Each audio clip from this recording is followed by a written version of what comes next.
raha ny vina sy ny fandaranasa ny departementa iadidiako dia manapikasana ny anangana kianja manarapenitra miisa 30 hafa amin'ny taona ity izahay. Maison de jeunes miisa 4, plateau sportif miisa 7, circuit de santé na parcours santé ary fotodrafitrasa lehibe miisa 4.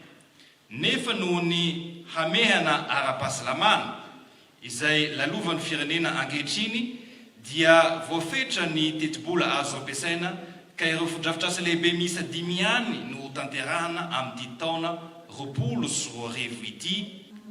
Nisy ny fangatahana ny fanamboarana ny kianja filalaovam-baolina manara-penitra tany district maro.